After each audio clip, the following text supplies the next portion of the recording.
공주 무령왕릉과 왕릉원에 대해서 가장 궁금해했던 부분은 1에서 4호분 구간에 어떤 왕들이 묻혀 있나라는 것이었거든요. 여기에서 굉장히 많은 궁공예품들이 확인이 됐는데 왕실 사람이 아니고서는 사실 소유할 수 없는 것들이 대다수였습니다. 왜냐하면 무령왕릉에 있는 그런 어떤 금구슬이라든가 그리고 귀걸이 거의 같은 계보, 같은 형태 특징을 보이는 것들이 있었기 때문에 무령왕릉 바로 이전 단계에 해당한다는 것이 고고학적인 분석을 통해서 확인이 됐습니다.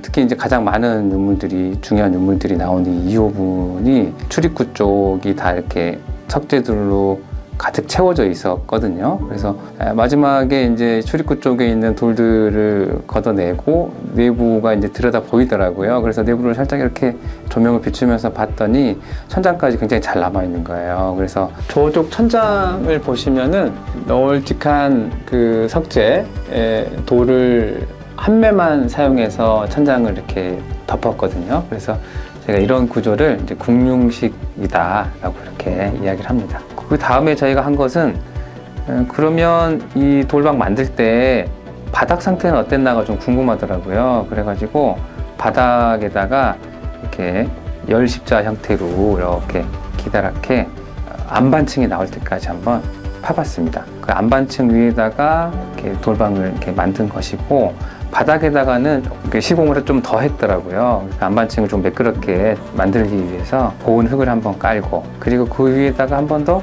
널찍한 깬돌을 한번 쭉 깔고 그 위에다가 또 한 번 흙을 덮고 그러고 나서 이제 회를 한번 이렇게 쭉 깔았더라고요. 그 회를 깔면서 이 돌방 전체 벽하고 천장까지 다 하얗게 석회로 미장을 했던 걸로 보입니다.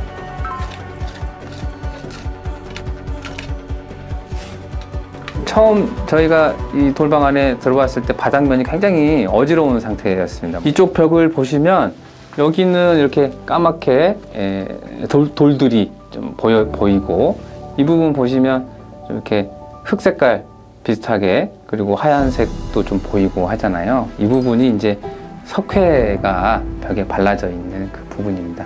그래서 저희가 여기를 다 수거를 해서 채반으로 걸러봤는데 아주 화려한 장식 귀걸이며 어떤 분이 묻혔는지를 알 수 있는 어금니도 확인이 된 것이죠. 그 부분이 법의학적인 분석 결과로 봤을 때 10대 중후반에 해당한다라는 것이었습니다. 그래서 왕실이고 제위한 왕이고 그리고 돌아가신 시점이 10대 중후반이다. 조건에 맞는 삼국사기에 기록된 왕이 그러면 누구냐라고 했을 때 삼근왕이 될 수밖에 없는 상황이어서 그렇게 해석을 하게 됐습니다. 이번 조사를 하면서 삼국사기에 나오는 백제의 그 왕계도에 정확하게 기재가 되어 있는 그 삼근왕과의 어떤 관련성을 이야기할 수 있게 되었다라고 하니까 굉장히 일반인들에게 어필하는 부분이었던 것 같고 공개 설명에도 이렇게 참여해 주셔가지고 굉장히 흥미로워 하셨고 재미있어 하셨습니다. 그래서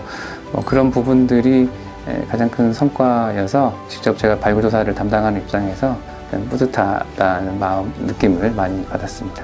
공주 무령왕릉과 왕릉원 입지한 이 일대, 이 지점 말고 그 다른 지점에도 어떤 왕과 관련된 왕릉들이 확인이 될 수도 있기 때문에 범위를 넓혀가지고 저희가 조사를 계획을 하고 있다는 점 말씀드릴 수 있겠습니다.